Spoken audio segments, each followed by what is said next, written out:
Hello, I'm Donna Van Hooser, and welcome to Mosaic Arts Online. I will be teaching Color Freedom Pet Portraits. In this course, you will learn a method of selecting colors based on grayscale values to create exciting and colorful pet portraits. We will start with what to look for when selecting a pet photo, as well as ways to draw and transfer your design onto your substrate. You will also learn many tips and tricks to successfully cut and shape the stained glass using wheeled nippers and a sanding sponge. I will talk about how to use andamento to describe form and fur, and ways to capture expression and confidently use shading to bring your portrait to life. We will also explore the use of velocity in your piece and where that might be useful. While we will be working in stained glass, this method of using color and value can be used with other mosaic materials. Here are samples of this method in Smalty, Wasser glass, and wool, as well as a human portrait. In this course, I will work in real time creating this pet portrait, and at the end you will see the completed piece. Pet portraits are a challenging yet rewarding way to remember and celebrate our furry friends and family, and I hope you will have as much fun making these mosaics as I do. In the next section, you will find a PDF with the materials, tools, and resources. So let's get started. Donna, thank you so much for coming to Mosaic Arts Online. I am so happy to have you here and this course. My pleasure. Oh, it's been a long time coming, and we know a lot of people have asked for it. So now it is here at Mosaic Arts Online, Color Freedom Pet Portrait. But before we get into about the course, talk a little bit about how you did transition from the regular fur into the color and making it still so realistic.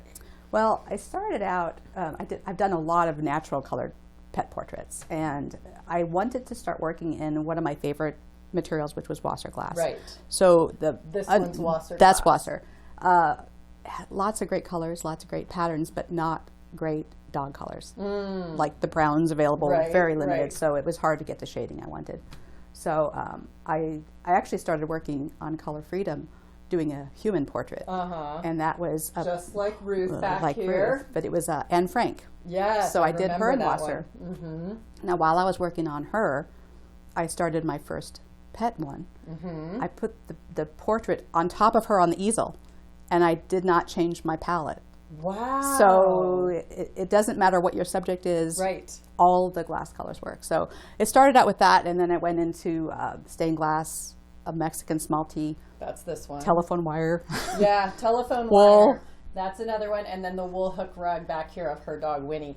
But what you have to understand about Donna is that she really has an eye for color, but it doesn't mean that a beginner can't do this. No. But maybe someone that has a little more experience with values and has maybe an art background? I think seeing values is the most important thing. I think being able to look at a color and determine the value of that, and looking at two colors, right, and determining if they are the same value, right, which one's lighter, which one is darker, which one is going to come forward. I think that really helps. It's the most difficult part of this process is seeing the values. Yeah, and if there's one thing that you and I think can both say with 20 plus years of experience in this art form, is it takes practice. It's an everyday, both of us spend a lot of time in the studio, and it's that everyday repetition of finding that all of a sudden finding that right color comes a lot easier, but it doesn't mean it can't happen for someone in the beginning, and it's such a great practice to learn this technique for all things in life. One thing I found about using this technique is when I was doing a natural color dog, I would say 3/4 of my time was actually looking for the right color. 1/4 of my time cutting it and fitting it. Yeah. So with this, where there might be one particular color that'll work on a natural colored dog, there might be 15 colors that would work as long as it's the right value. So less time selecting colors and more time creating. Right, and so just so you know, fun. This is the piece that Donna creates in the course, and you will see it finished at the end of the course. But I did watch her create this much, and it was really beautiful to see that she could have a blue, a green, and even an orange, and you could use any of those three colors as long as you hit the right value. And that, it really is not as hard as it looks. Donna is a perfectionist. Donna is an incredibly talented artist. But don't think that you can't do this. It really is possible for people that want desperately to do their pet. And you do recommend they start with their own pet, right? Yeah, I think you're closer to your pet. You also know more of the nuances of that pet that might not show up in a photo and if it's, especially if it's running around, you Yeah. can be like, what do your eyes look like again? Yeah.